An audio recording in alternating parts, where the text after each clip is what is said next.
Welcome to our MQL5 Expert Advanced Programming series.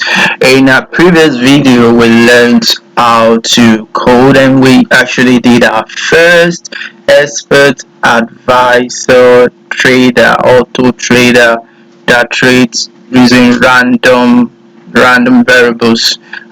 This video we proceed in the series, and we try to make sense of everything using the RSI indicator. Let's see what the RSI, how to use the RSI indicator, and to know what to do, whether to trade, whether to buy or sell. So let's get started.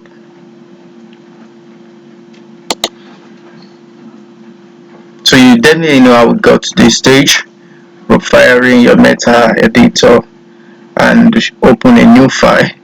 So I deleted the on-init and the init, everything. Make sure you are here right now. So let's start.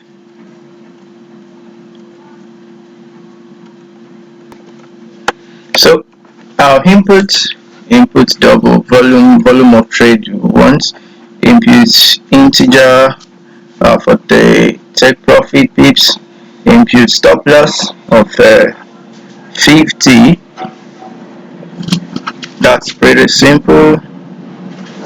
Now we include our trade class, trade/trade.mqh. I will make a copy of the trade class trade. Next we create an indicator. There are 4 steps to creating indicators generally. Number 1, you define your indicator with a handle. Number 1, you define your indicator integer RSI handle.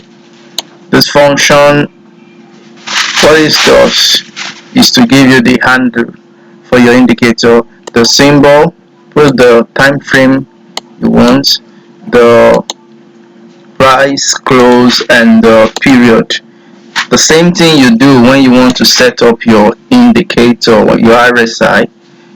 It's the same thing we're doing here.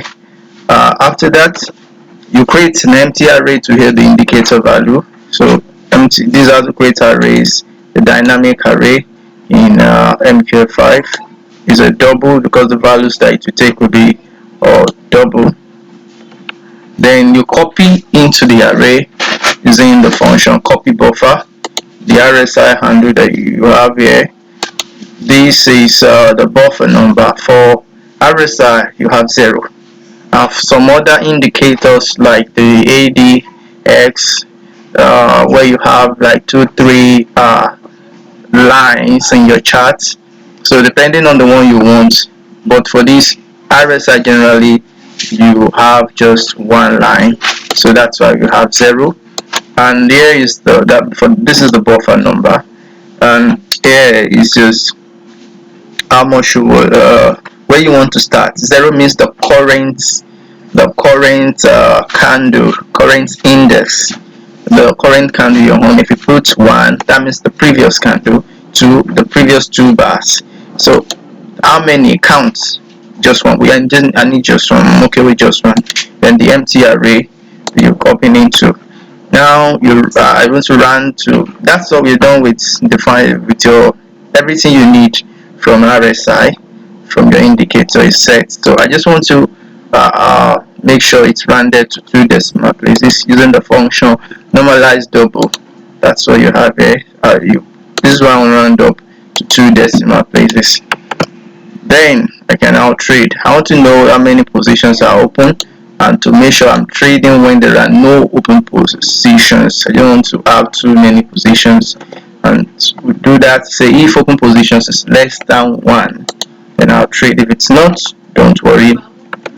I need to get my asking price and bid price for my buying and selling, and of course we did in this last class symbol info double symbol ask.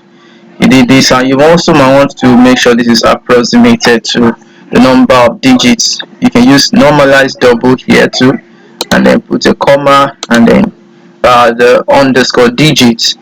It will make sure if it's 4 decimal places, your broker is providing, that's what you're going to have there.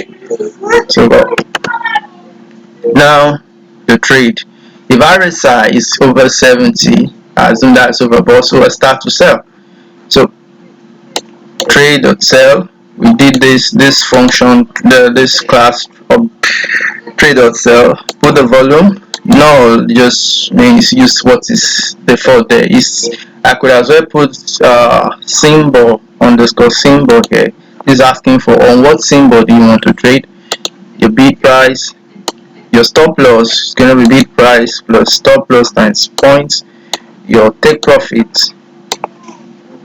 So, and if it's less than 30, it's oversold, so I buy. The same thing is done there. Okay, so that is done. I think with this we can compile and ensure there's no error if there's any, be correct. And once it's done, we can run the program. So you come to your editor and select your code. What's the currency you're trading on? Put the setting time delay, so and then you start.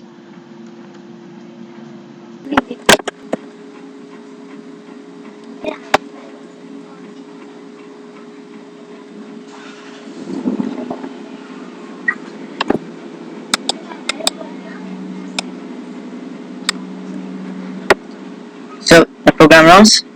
Congratulations. So far we learned how to use the RSI indicator to make a trade. Don't forget again, define the indicator, create an empty array to hold the values, copy into the array.